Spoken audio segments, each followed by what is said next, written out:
2022 Met Gala, Kim Kardashian wore the iconic dress that Marilyn Monroe wore when she sang Happy Birthday to John F. Kennedy in 1962. Channeling her inner Marilyn, she also rocked a super slick platinum blonde bun. She told the media that it took her hairstylist Chris Appleton 14 hours to take her from black to blonde in one day, and the internet is blowing up about it. There is a lot of controversy about the appropriateness of her wearing that dress. There's a lot of controversy about the appropriateness of her talking about crash dieting to fit into the dress in 3 weeks, but this is not a fashion channel and we are not going to talk about that here. What we're going to talk about today is what ended up emerging a few days later, and that was very close-up shots of her hair. And there was a lot of controversy about this too because, God forbid, it's not perfect. Today I'm going to break down the reasons why Kim Kardashian's hair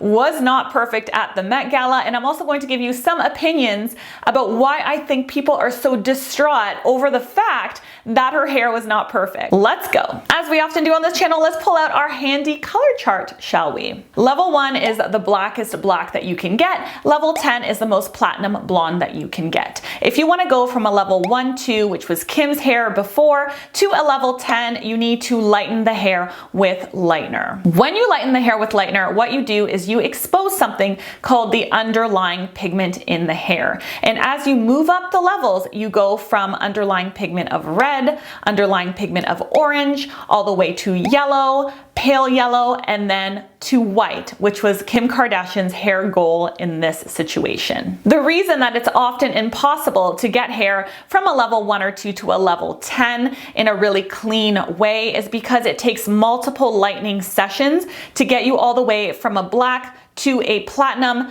dealing with all the underlying pigments along the way and also preventing a tremendous amount of irreversible damage. I often talk about hair like a silk blouse to my clients that want to do this.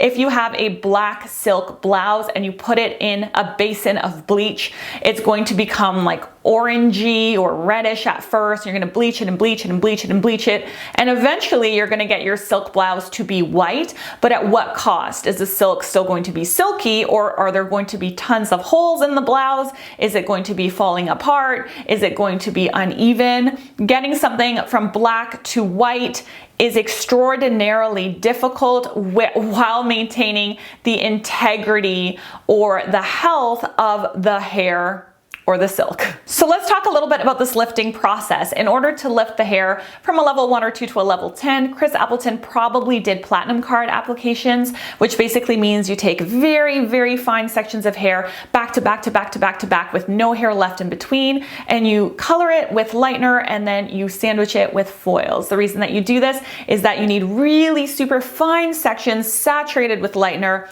and then sandwiched to create heat in order to get really nice levels of lift. If you are just to put the lightener all over the hair and you don't have these really fine little slices, you're going to get tons of unevenness in the hair. You might get areas that are orangey, areas that are blotchy, areas that are brown. The platinum card is kind of the best way to go from dark to light as evenly as possible. So here's another thing. When you are dealing with someone's roots, the roots tend to have less color deposit on them, because say you have an inch of roots, you probably haven't colored that hair 5 times like you have with the hair down here, so there is not as much color buildup on it. But even if the hair is virgin, the roots are still going to lift more rapidly and more easily than the mid shaft and ends. And that's because the root is really close to the scalp. The scalp is hot. It creates a little environment for the lightener to work really, really well. So that is why, again, you often see when someone is doing a direct lightener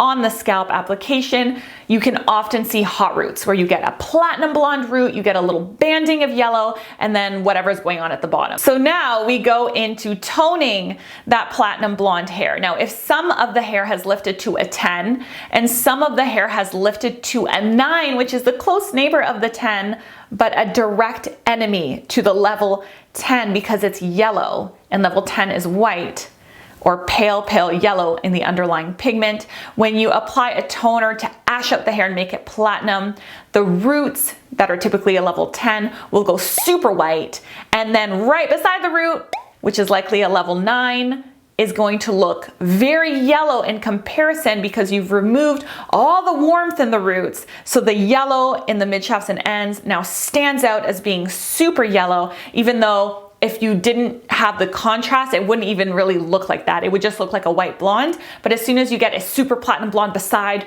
that blonde, it makes that blonde look dirty or super yellow. So this is what I have to say about this. As you can see from this discussion, this is a monumentally challenging, borderline impossible feat.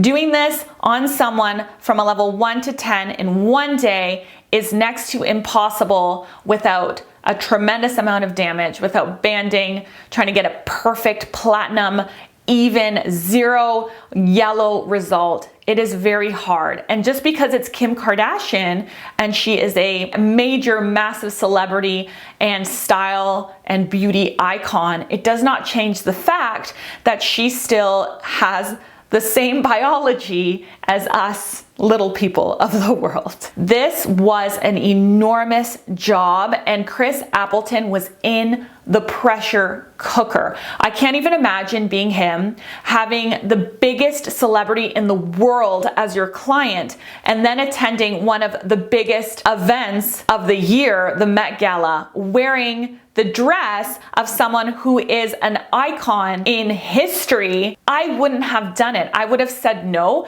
because of the fact that it could go wrong in so many different ways, because it could ruin Kim's hair, because it could come out patchy, because people could talk about it, because it could ruin your reputation as a stylist.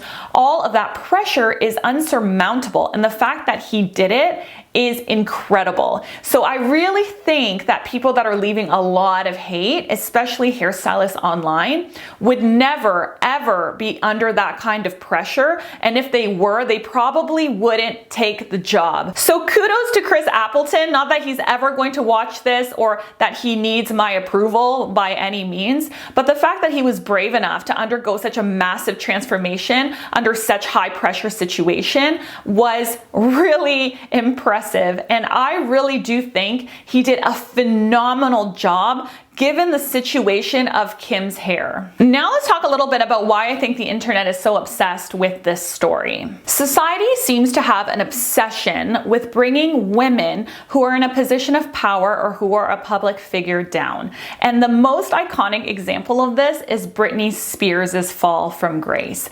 This was a public failure that delighted people, whether they admitted it or not. And it got me thinking about why. Why is it that we needed to take the time to go online and leave thousands and thousands and thousands of comments about Kim Kardashian's hair banding when there are so many more important things in the world? I read an article about this in glamour.com that was very insightful and really had me thinking a lot about this topic. So I'm going to leave that article in the description box below so that you can reference it if you want more information. What I learned from this article, and what I was feeling instinctively anyway, is that this wasn't about Kim Kardashian wearing Marilyn Monroe's dress. And this wasn't about Kim Kardashian having very minor amounts of yellow banding in her hair.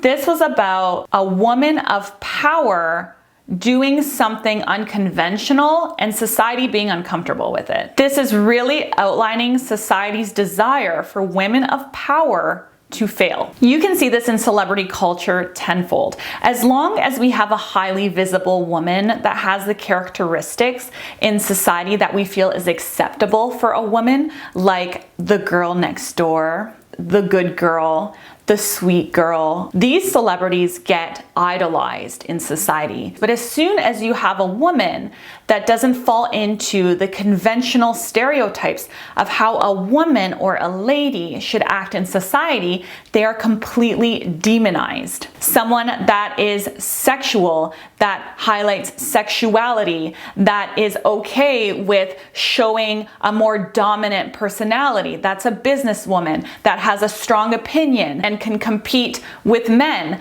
they are instantly demonized in society. And I really do think that this is a bit of a subconscious way for society, for the media, for, the general way we view women in our current day. It's a way to publicly humiliate the behavior and then bully them into submission. Because if you publicly humiliate the way that someone dresses, if they're dressing more sexually, or you humiliate the way that they do their hair or what they said, or if they had strong opinions, you basically break them down so much and make them feel like they're doing something wrong that then they stop speaking out. So it's this way of controlling powerful women in society. The article said it's a way to make sure female visibility doesn't translate to female power, and it is a way to keep everyday women aware that there is danger in being seen. I think we need to fundamentally change or end our sense of entitlement when it comes to women's lives. We have to stop believing that women exist to please us, and we need to renounce the sense that when a woman makes a decision we don't like or fails to make us like her, we are entitled to punish her or ruin her life. We need to accept that the female ideals these women fail to live up to, they're non-existent. Mic drop. Overall, my thoughts on this whole entire thing are this. Kim Kardashian, whether we want to believe it or not, she is a global fashion and beauty icon and probably the most iconic woman in fashion of our time and our generation. She wanted to go out on the red carpet and make a dramatic statement, and she did. Do I think her hair is perfect? No. Do I think it has to be? No. I'm not perfect. You're not perfect. She's not perfect. He's not perfect. We're all humans, flawed humans with biology, with things that are going to go wrong in the processes that we do to our hair, our makeup, our body, our diets, whatever. And the fact that she is not perfect and she's not fitting into the ideal of how we think women should be in society does not give people a right to demonize, belittle, or pour gasoline on her online. I'm really looking forward to reading the train of comments that are going to come from this video. So leave them down below and I will get back to as many as I can. I'll catch you guys next week. Bye.